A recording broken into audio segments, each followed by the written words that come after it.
Welcome to WitchLit, a podcast where we talk about the craft of writing and writing the craft. I'm your host, Victoria Raschke, fiction author, witch, and nosy Scorpio.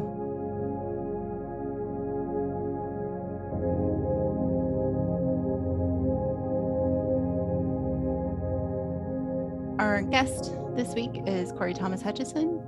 He is the co-host of the popular podcast New World Witchery, Chasing Foxfire, and Myth Taken, a Buffy the Vampire Slayer podcast, and author of the book New World Witchery, a trove of American folk magic. He has a doctorate in American Studies with specializations in folklore, religion, and ethnicity from Penn State. He is a contributor to the Oxford Handbook of American Folklore and Folklife Studies, and American Myths, Legends, and Tall Tales. You can find him online at CoryThomasHutcheson.com or NewWorldWitchery.com. Hi, Cory, and welcome to the show. Hello, Victoria. How are you? I get the late night radio voice. I know. Well, because my bio makes me sound like I'm this like this professor in the ivory tower. Like, hello, step into my office. Come sit down, have a seat. I like it. Yeah. But I'm glad to be here. Thank you for having me on. It's very much an honor to kind of be a part of this, and I'm excited to see what questions you have and where we go with this. Yeah, and I guess before I get started with the questions, I just want to thank you for your, cheerleading support on getting this off the ground. We talked about this like in the before times, which feels like 1,000 years ago, and it's for real taken a while to come to fruition. So I appreciate all your help and advice I'm along the way. Thrilled you're doing it. I've been friends for a while, so we know, both of us know how difficult it can be to be a writer, and we also know podcasting is an involved process at this point. Yes. So yes, and maybe a great way to procrastinate writing. Indeed. I'm trying not to think about that too much. See, I find that they feed each other. Like the stuff that we talk about in the podcasts will oftentimes make me go, I need to do something. I need to do a project with this. So. Good. But maybe that's just me. All right, so let's jump in. Yep. So my first question for all the guests is, why write? Why write? Well, I don't know. So there's this tweet that goes around that I think is really interesting that says, do you like, let me see if I can remember the phrasing of it. Do you like doing the thing, or do you like doing the thing, or do you like being good at the thing, right? And so that's one of those things where I think about with writing. I've always been told I'm very good at it. I'm always very, very good at writing by, teachers and things like that kind of coming up. I had an English degree. It's something that I've, always sort of been able to do.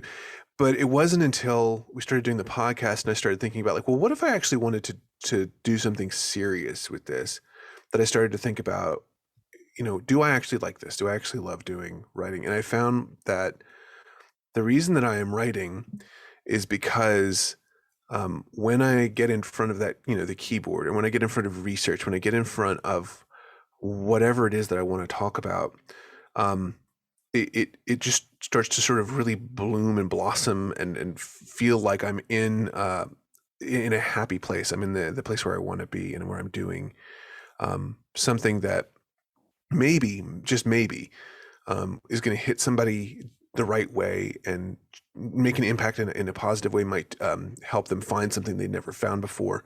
Maybe I'll find the way to put something that nobody's done it before. I love the sort of the idea that you get to do something novel, novel, and that you kind of get to connect with people through words, which is its own kind of weird magic in a way. I just find that's a very, very special sort of thing. So is that too esoteric of an answer? No, I think it's good. I mean, a lot of people say it because I don't know how not to. I mean, I think that's true for a lot of people too, but I like the way you came to, because one of the things I wanted to ask was like your writing journey, but you kind of talked about that a little bit already, about why you came to it this way. So do you feel like you kind of approached writing more like from an academic point than a creative point? Or, I mean, it sounds kind of like both, really. It's a wonderful question. It's funny because this gets into that whole like being good at the thing versus loving the thing, and I find that I'm very confident when it comes to writing for sort of a nonfiction framework, right? When I'm writing something where it's, research based, or even kind of personal narrative where I'm kind of exploring a particular topic through my own experiences, but where it's all sort of factually centered. I'm very comfortable there. I have tried my hand at fiction. I actually have a huge chunk of a novel written that I have not done anything with, because that terrifies me. That I actually get scared about the idea of people reading fiction that I write, more than the nonfiction. So, I feel like you can be creative in both the fiction and nonfiction worlds, but nonfiction is definitely kind of the comfort zone I work in, versus fiction, which I think is very vulnerable in a different way. I think that you wind up exposing a different side of your creative nerve when you do that, and it can make you very vulnerable. Yeah. Yeah. Like writing nonfiction, especially research-based nonfiction, is like, this is how I think. And writing fiction is more like, this is how I feel a little bit Yeah, too. Like you're right. It is a lot more vulnerable and it's definitely easy to an get inner imposter world. syndrome. Yeah, well, it's an inner world that you've created. It's a landscape that you inhabited with characters, and you populated it. And you've lived there for a while, but no one else has seen it. No one else knows about it until you share it. And I don't know. There's something very, very special and very, very harrowing about that Yeah. experience, I think. Yeah. No, definitely. I mean, having fiction out in the world, it's like you want people to love those people you've lived with in your head for years as much as you do, and you hope that you've explained Yeah. it well enough that they do. Um, Yes. or at least someone does, besides like in my case, my sister. So it's like hopefully somebody will love these people that have been haunting me as much as I love them. So, Right. so you have published a book yourself, and then you've also published through traditional press with Llewellyn. So what did, like, actually, once the books are finished, like once the manuscript's done, what did getting published actually look like for you? What was that journey like? Sure. Do you want me to talk about both the self and the mainstream, or mostly If the you'd mainstream? like to, or mostly, whatever you feel like you want to talk about, either one. I'll start with the mainstream, and then to kind of just do a little comparison on the self. But the mainstream publication process is really interesting, because at least in the nonfiction side of things, you don't actually have the entire book written necessarily, which is kind of neat. And I know that there are some fiction authors who can pitch a book based on a few chapters and an outline, and get a publishing contract and kind of work the same way. But a lot of fiction writers that I know, they're really trying to do a complete story. The story may need editing, it may need expansion, it may need a little tweaking, but they're really trying to do a complete story. So publishing in the nonfiction world, you don't have to do that. You have your idea. You do write, a chapter or two to make sure that there's a real sense of what you're writing about. You know what you're writing about, that you can write about it effectively. But then you're really putting together kind of a prospectus for, here's what I think this book's going to be about. Here's who I think will buy the book as well. There's this whole marketing component that you have to consider as a part of this, and say, here's where I think this book is going to be able to land an audience, and here's where I think it would have an audience if we can find a way to make that connection and things like that. And then once that prospectus, that proposal is into the publisher, there's this kind of waiting game where you're kind of saying, like, well, okay, was it good enough, or was it not good enough? And it's, when I published with Llewellyn, I got a response not too far down the line, whereas I've actually got a proposal out right now with a much bigger publisher, and I've been waiting for a couple of months. So it's, the size of the publisher is also going to impact that to some extent. But then once the proposal's accepted, there is a very it's a very long process at that point, and that's not a bad thing necessarily. In some ways, I'm a Gemini, so I have 1,001 irons in the fire at all times, and so it can be very easy for me to be like, okay, I'm gonna do this book and this book and this book and this book and this book. But what working through a publisher does is sometimes it'll sort of put the brakes on that just a little bit. So you say, okay, slow down, make sure this book is the way you want it to be first. And so you're working with an editor at the press. They're going to go over your stuff. They have things like vision meetings where they will, talk about things like cover design. They'll talk about potential title revisions or title changes. They'll talk about layouts. They'll talk about illustrations that are going to be necessary. They'll talk about, potential marketing avenues. They'll talk about launch days, all this kind of stuff. They get back to you with some notes from that. You continue working on the book, turn in your manuscript. It goes through a whole nother round of edits. The edits don't stop for quite a while, actually.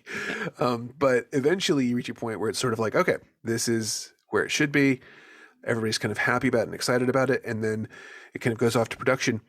And again, you just wind up kind of waiting for, I think between my final draft being in and getting kind of galleys back, it was another 2 to 3, maybe even 4 months before my book officially sort of hit shelves from that point. And all in all, from the time that my proposal was accepted until the time the book hit shelves was something around 18 to 20 months. So it is a slower process to go that traditional route.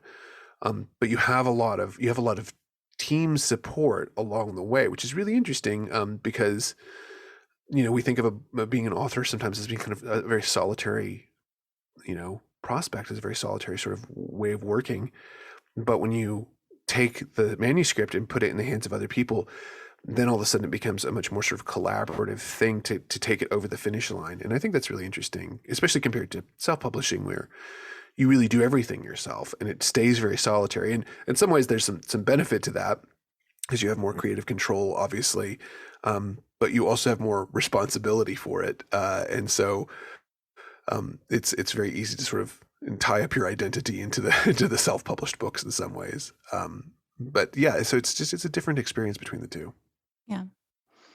And that makes sense. Especially like, I think you're right that self-publishing is a solitary thing. Although I think self-publishing, especially in the last few years, as it's really taken off, has become more collaborative because people hire a lot of stuff out.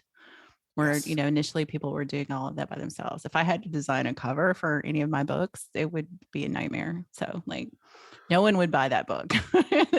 Judging by the cover would not go well. So Yeah, well, I'm glad that has become more collaborative. For sure. And it's neat because you do wind up kind of making, once you've sort of put your foot in the doorway of all that, you do start to see connections. So for example, I'm, trying to, I'm connected with you all. You have your own press, and that's a really wonderful avenue. I have an editor that I've been talking to about a children's book. And so that's been a neat process too, to sort of be like, oh, there's, all these people that you can sort of build your web of connection with, and it becomes kind of a neat social experiment in some ways. Mm-hmm. Yeah. The teamwork thing happens in self-publishing. It's just different. It just looks different. Yeah, you're right. It is. It's very decentralized. Yeah, which it's not necessarily a bad thing, but I mean, No, there are a lot of definitely not. advantages with traditional publishing in that you're not having to track those people down. They exist at the publishing house, or the publishing house is responsible for doing all of that, instead of having to hire a graphic designer and someone to do layout and all that stuff. So right. it is very different. The funny side of that is that sometimes they'll push stuff back to you and say, well, we don't have somebody here to do that, so can you do it? And that can be a little daunting. That may be more of a sort of medium-sized publisher thing. Yeah, so. I think with medium and small publishers, they're, especially now, a lot of that does come back to the author. Like I've just talked to a lot of people who have published traditionally and published themselves or with tiny presses, and like unless you're on the New York bestseller list regularly, you're kind of a one-person show in some ways, even though you might be working with a bigger publisher. For sure. So now that you are published author, how much of your life is writing? Like, I know for a fact that you have multiple day jobs besides writing, but I'm just curious, like how you kind of break out your work between writing and the podcasts and teaching and all that. So how does that work for you, and where does writing fit in to that kind of Yeah. insane schedule you have, you Gemini person. Yeah, that is definitely. Yeah, I sometimes curse the day for being a Gemini. But no, I love having so many irons in the fire too. Keeps me going. That's an interesting question because it kind of ties back to that first question, is like, why write? In a lot of ways, I find since publishing, it's kind of like, I hear it described a lot this way.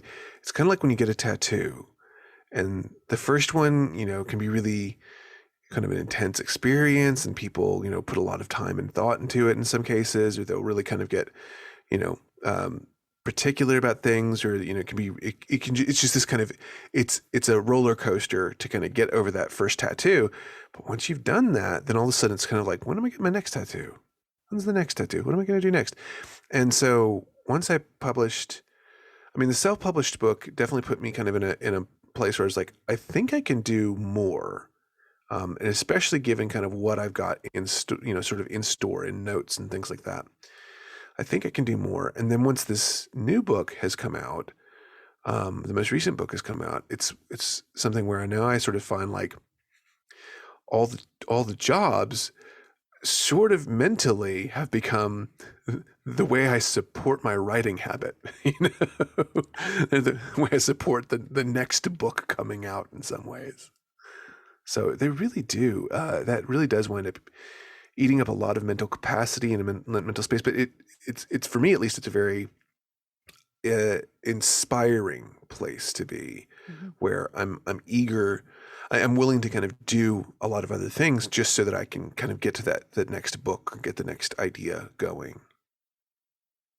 Yeah, that makes sense. Yeah, unfortunately, writing is, I think the day is of like, most writers being able to make a living just writing.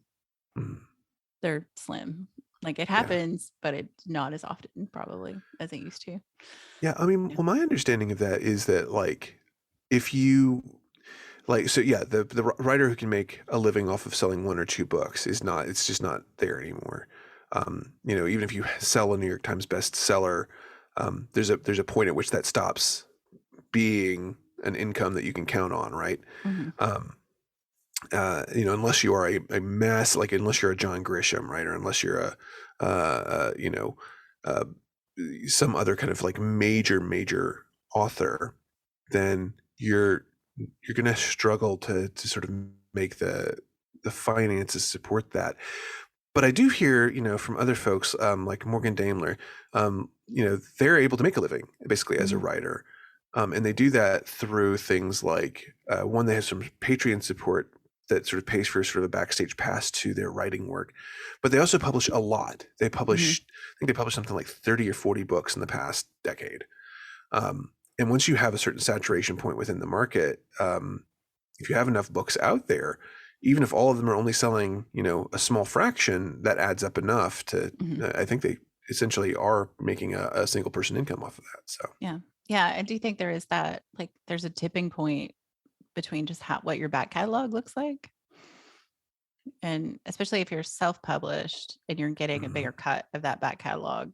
Right. I think that is one way to achieve it. I have a writing friend who does that will be an interview later in the podcast series. Well, good. Yeah, so I think that's definitely, it's possible, but most people are not in a position where they can write 30 or 40 books in 10 years. No. Like that's a challenge. I'm a one book a year person, like just barely. Right. So, and that requires a certain level of support within your life already. So for sure, that's not something that just anybody can dive in and commit to. Yeah, you've got to have some other either support income or some kind of passive income that you can live off of while you write that much. Yeah. Yes, or you're one of those people who can write 10,000 words a day or something. Sure.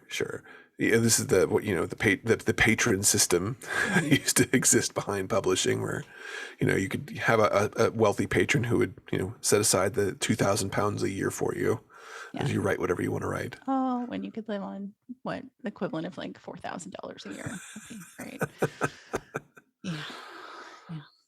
Yeah.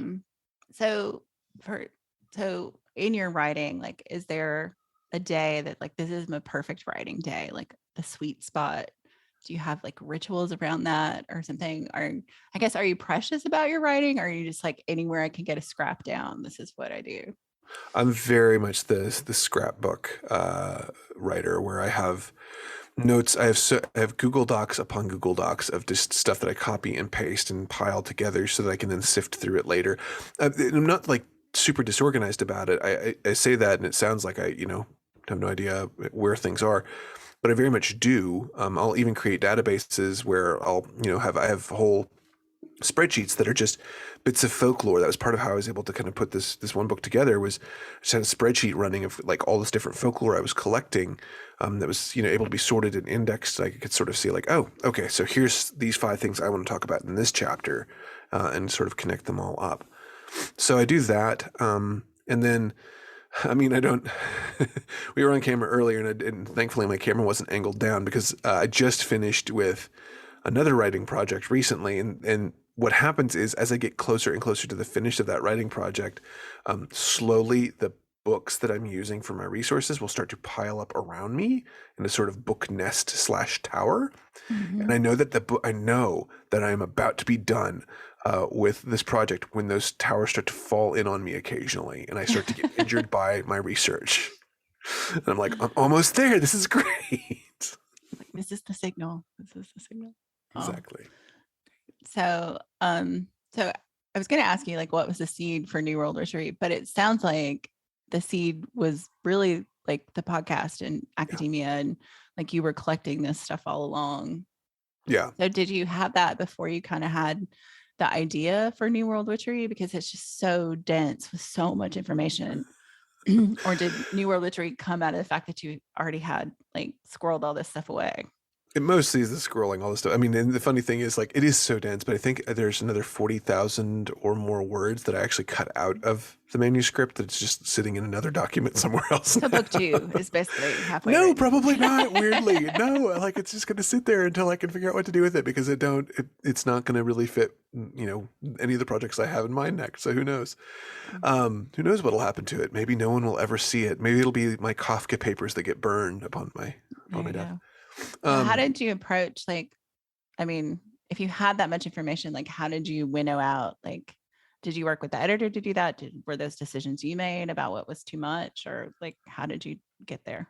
Both. One, I had a word count that I was trying to get as close as possible to. And so I would, go back through my drafts and sort of say, okay, I love this part. I love the way it sounds. It's just not right for the overall book, or it's just not going to actually accent this section as well as it needs to be accented.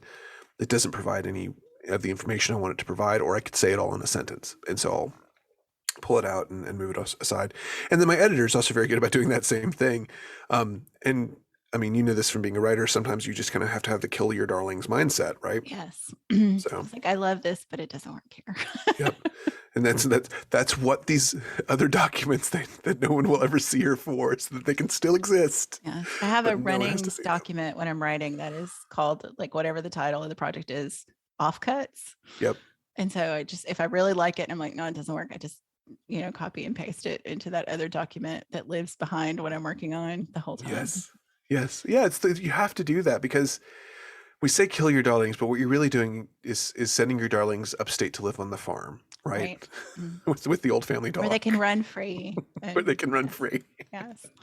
And I have this idea, like, if I did ever set up a Patreon, I was like, would someone want to actually see that document? Would they be fascinated as I am with it? Or would they go, why are you showing me this? Like, I was like, thanks for showing me your dirty laundry. There's a little bit of that, I wonder. Yeah. I don't know. Yeah. So it sounds like you had a lot of research already done for this book, but like, when you were researching, I assume there were still things you had to plug in. So what for you, like, even as a fiction writer, because I have to do a lot of research for the stuff I create. Like, sometimes it's like the balance of which is more enjoyable, the research or the writing. Right. Like, for you with this book, or just like in writing in general, like, how does that break down for you? Is like the research really the part that makes you glow, or is it the actually getting it on the page? It's both. The whole thing is such a wonderful feeling it's exhausting and it's tiring, and I mean, and my family will tell you when I'm getting down to the last couple of weeks before a deadline, um, I've never been grumpier in my life than that period of time, um, just because I sort of have, pressure on me to sort of finish this thing up. And part of it is the pressure to finish it up. Part of it is the like, I, need to get this done, and there's the stress of that. But part of it is also the sort of like, I'm going to have to be done with this soon. I'm going to have to say goodbye to this. Mm-hmm. And there's a little bit of a grumpiness that comes with like, oh, I wanted to stay here for a little longer. I wanted to keep doing this. I had so much more I could be doing, but I have to finish. I have to be done. So, so that, the research is wonderful. I love doing the reading and taking the notes. And I really love when ideas start to synthesize and they start to come together and I say, oh, this thing that I read over here in this book and this thing that I read over here in this collection of folktales, those two things seem to speak to each other, but nobody that I've seen has put them together yet. I'm going to do that. And as soon as I start feeling that happening, then I want to, hit the keyboards and start writing. So, but it's a really wonderful sort of mix of that. And I'm very happy to kind of be in that space, Mm-hmm. both research and the writing portion of it. Yeah, that's good. I mean, I think that's the sweet spot, right? If both parts are enjoyable Mm-hmm. and one doesn't feel like, torture. It's a good Right. thing. Yeah, no, for me, the torture side of it is if I have to do, so for some of the stuff that I do, I'm doing academic work. For example, I have to do what's called an institutional review board proposal. Mm-hmm. And that is a little bit more of the torture because you're not actually doing the research. You're just telling people that you're going to do the research and that you promise that you'll do it ethically. And here's how you can prove that you're going to do it ethically. And please, please, please, don't tell me I can't do this research. So that's a little exhausting. But otherwise, it's, everything else is pretty good. Thankfully, I assume you did not have to do that for this book. No institutional review board. It was Not harmed for the in the book. making of New World Witchery. No, I drew upon a little bit of research I had done for my dissertation, which did have to go through an institutional review board at one point. But it's really funny because really they're really called IRBs, but IRBs are really for human subject research and Right. more like, if I give you this pill, do you die a lot or just a little bit? Like that's the stuff where they're trying to avoid ethical conflicts. But if you're talking to people, they do make you kind of go through this process as well. So that's just so it's tricky. Like, trigger someone's trauma or like just that you'll handle those things. Yeah. Yeah. I deal with IRBs a little bit in my day job. Not me personally, but in the work that we do, they're involved pretty heavily. So yeah. So I'm familiar with I've been through that training. So. Yeah. They're there for a good reason, but they can be a little onerous to get through for sure. Yeah, definitely.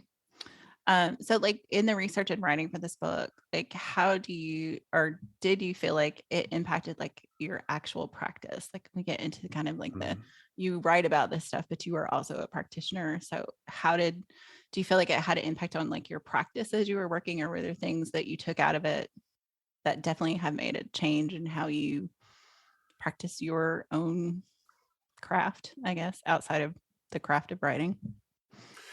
Yeah. I mean, one of the things that sort of happened was the stuff that changed was as I put the book together and saw how it was all going to be organized, I sort of realized, oh, if I do it this way, it actually becomes almost a system of practice that resembles the system of practice I currently have, or at least the sort of steps of practice I do.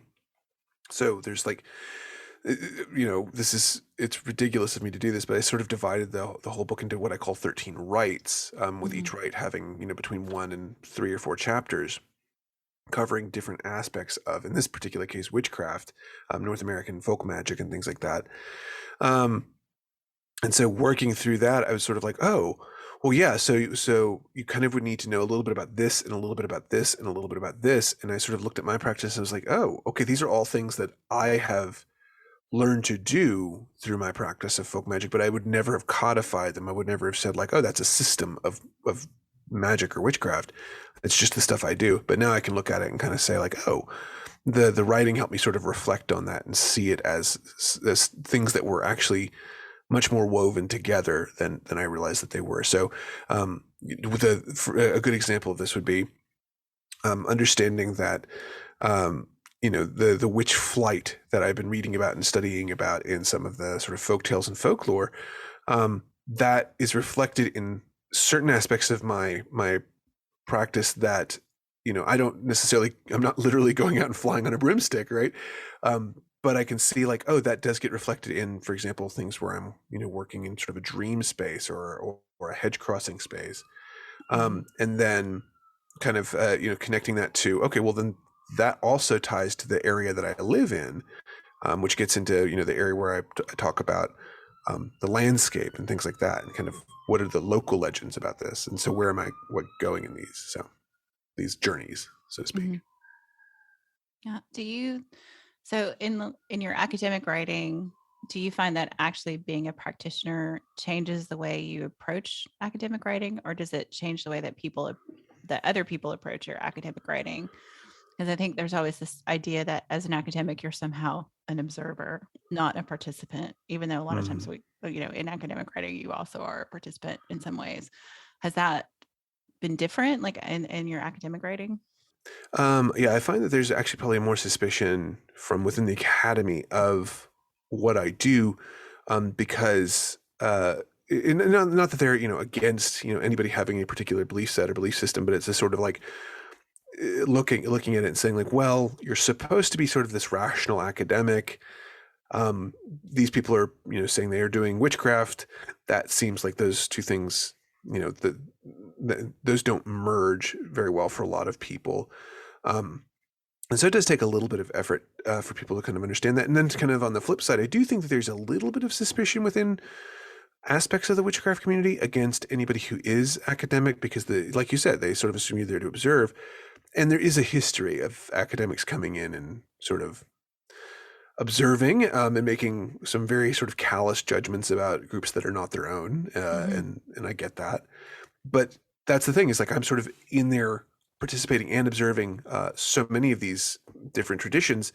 And some of them are not my own traditions. And so I do have to have kind of a little bit of a boundary space and say like, is it okay that I'm here?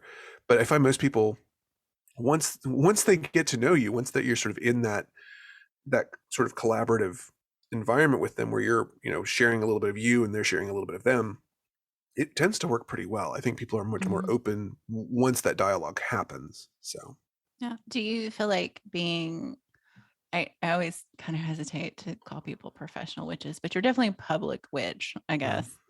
Do you think that has kind of given you a little bit of, I don't know, and just made those conversations a little easier because people have some expectation of you from the community, because you have been, your podcast is more than a decade old. I mean, you've been around for a while.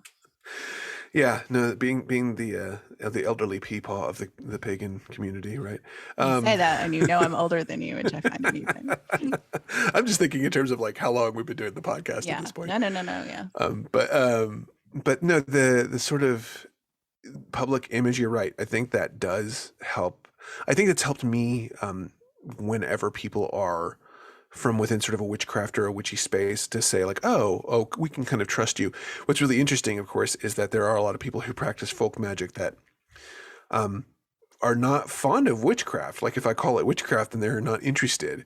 So I do have to kind of, that's where actually the academic pass card can be really interesting, because I can sort of be like, oh, I study folk magic and witchcraft. And I'm not trying to be duplicitous about that, but to sort of be like, I really do. I do study folk magic and witchcraft. And your tradition is interesting. I understand that you are not a witch, and I understand that you are not practicing maybe even what you would call folk magic, but I'm really interested in the folk beliefs that you have, and I want to talk about those. And so the academic side can actually kind of get me around some of those hurdles in some cases. Yeah. Well, I think it's interesting. I mean, it seems like, especially like in the last couple of years, and maybe it's just because I've been paying attention more or listening, but there is definitely a conversation about using the term witch or witchcraft and what that means and who gets to use it, which that conversation is more troublesome to me. But like what you're doing, is it witchcraft kind of thing? And I don't know. I just, for me, like, it feels like such a powerful reclaiming of that word to own it. But I know that it's also like has such derogatory meaning for some people that there's just no getting past that either. So I think what you're saying about, this is folk magic or folk practice, even to get the M word out of there too, make some space for people. Yeah, there are a lot of people who don't want their practice sort of labeled within that capacity. I have a really good friend, for example. He's a Braucher, a powwow in the Pennsylvania German tradition. Very much kind of works within the Christian framework of that. He and I get along great. We are very, very good communicators with one another.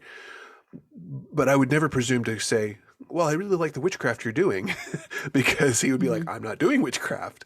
And so there does have to be that kind of, you know, I try to listen to people talk about what they're doing in their own terms and then reflect that back at them as much as possible.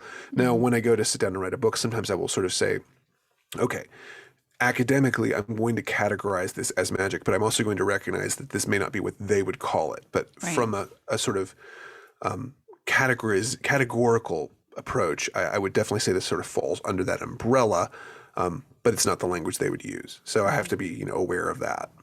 Does he think what you're doing is witchcraft? Does he refer to it that way? Yes, but he's also kind of okay with that to a certain extent.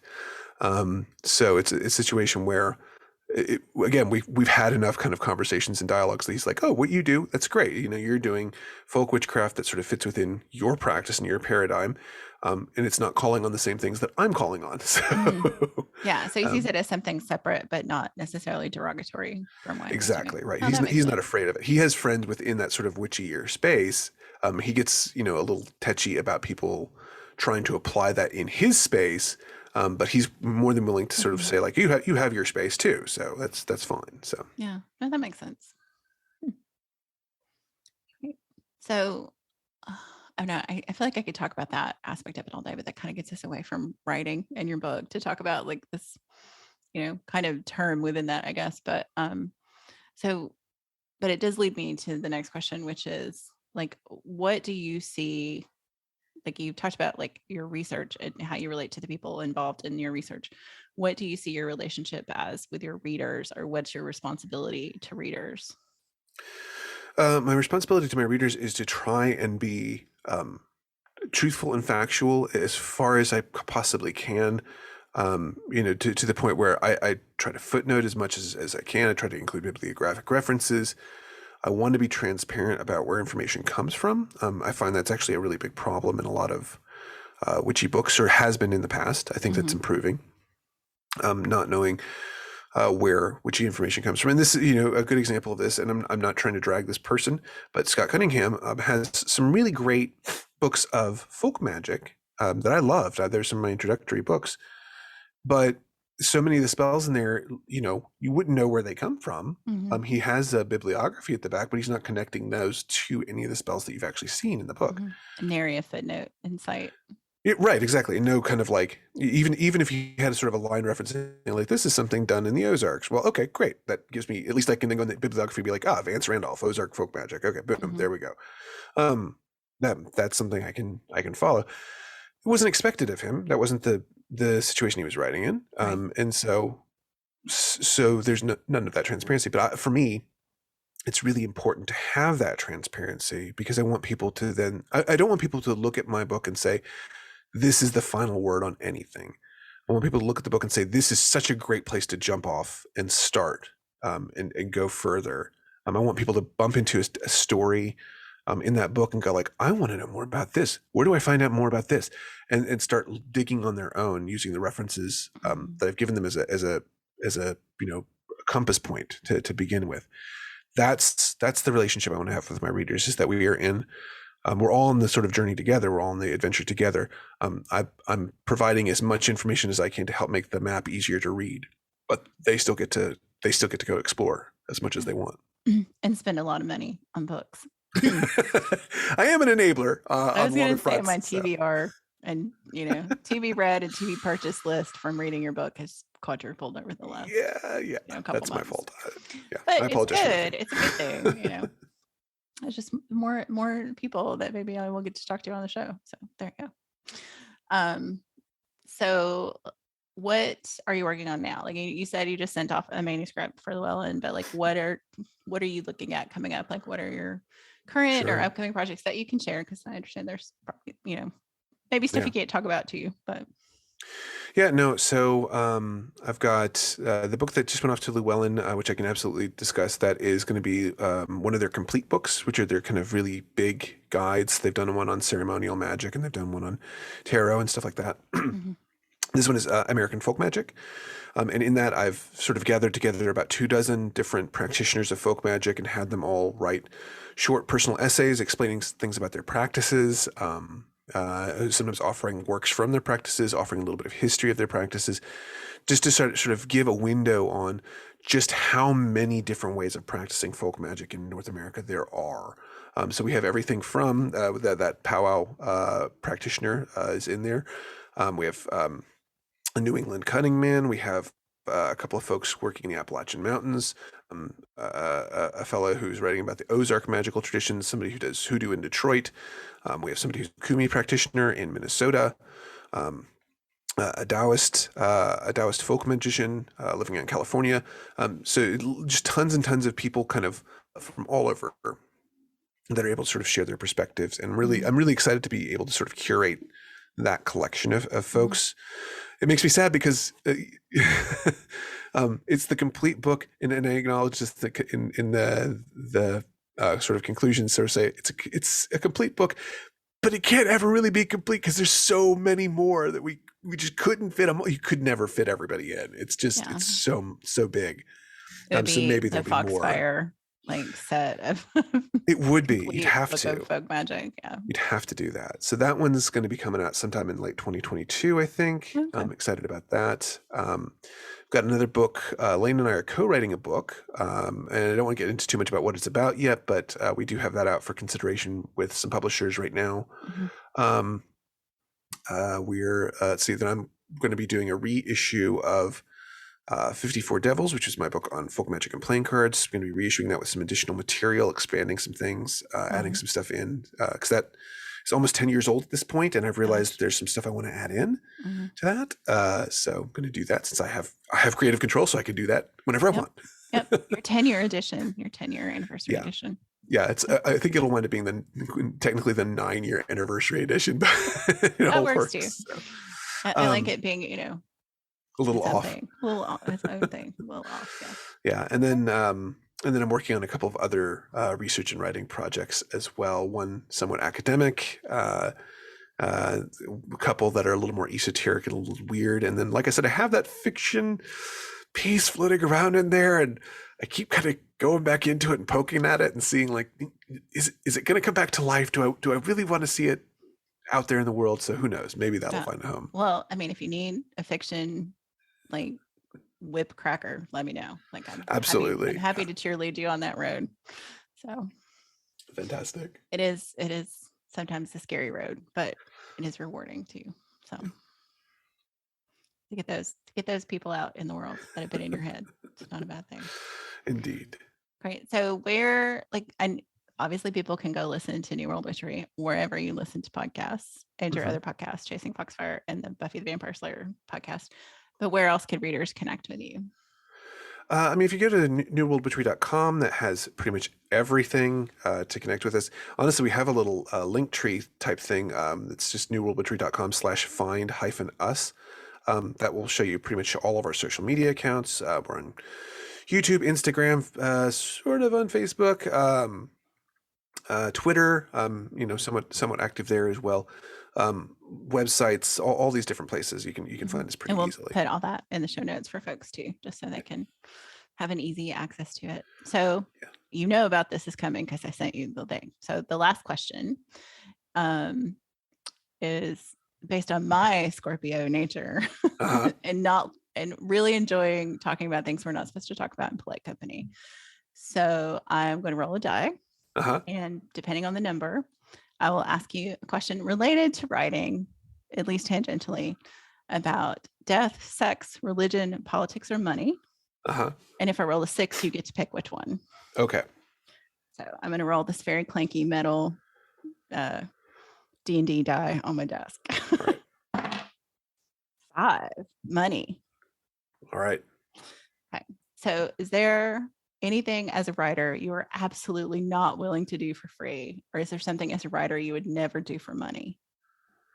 Ooh, not willing to do for free. That's such an interesting way to put that, because I mean, so much of, New World Witchery was built on the idea of like sharing information freely on the website for so long. That's why I think we amassed the audience we did. So, I mean, I think I'll say this. I would not be willing to do all of the marketing that I've had to do, the self-marketing, for free again. Like, I need to know that there's money involved, because it's a very time-consuming thing to do. It will eat your life. It will devour every bit of free time, and it's not nearly as rewarding as the writing process is. The flip side of that, though, what would I not be willing to do for money?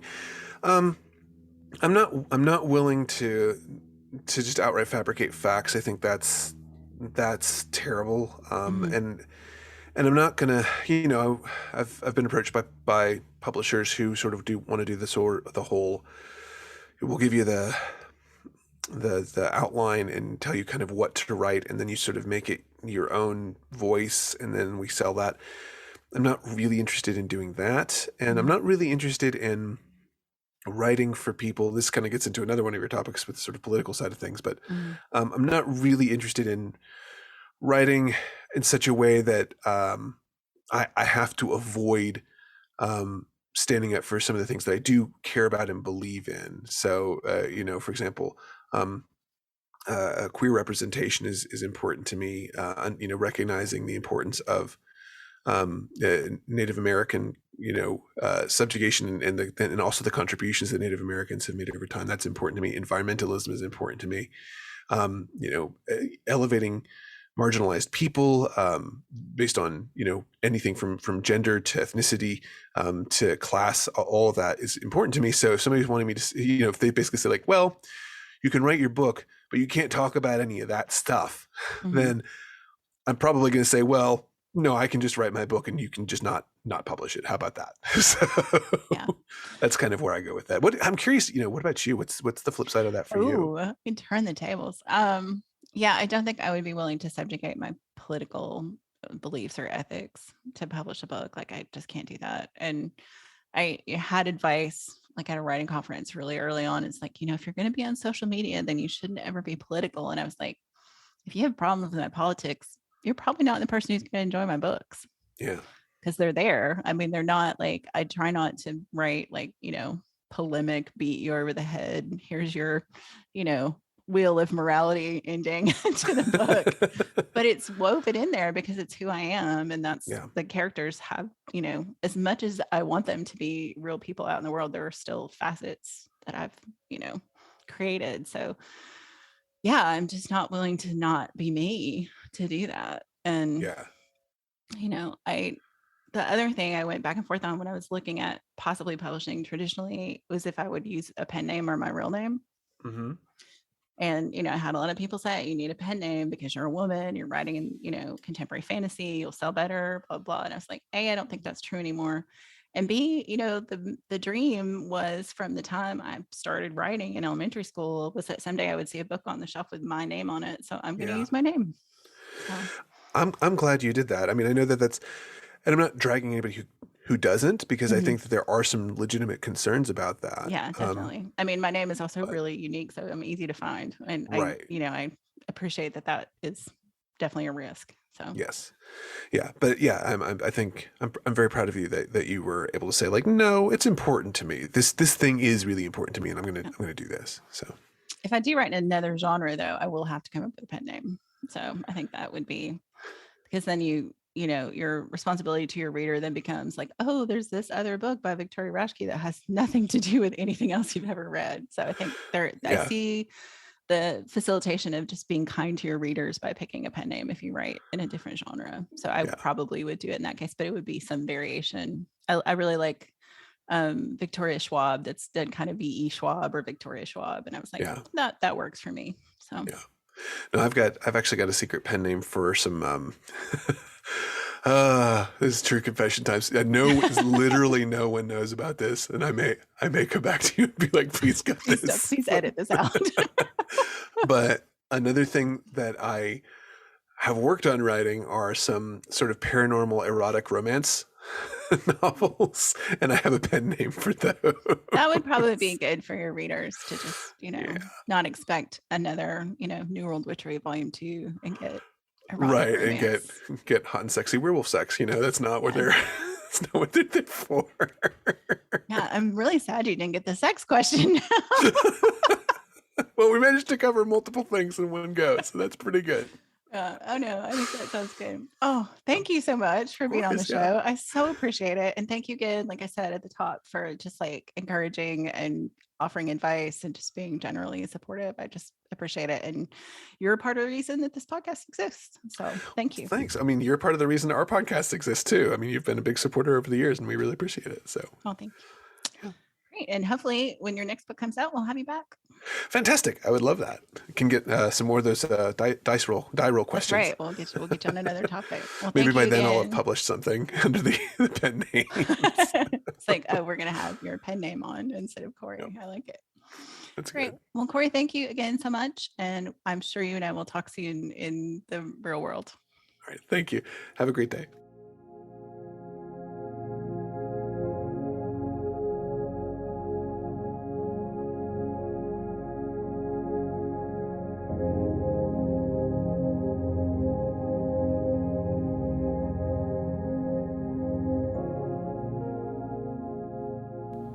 WitchLit is a production of Thousand Volt Press and is edited by Keifel A. Agostini, who also designed our logo. You can find us online at witchlitpod.com and on Instagram and Twitter at witchlitpod. Thanks for listening and for reading witchy.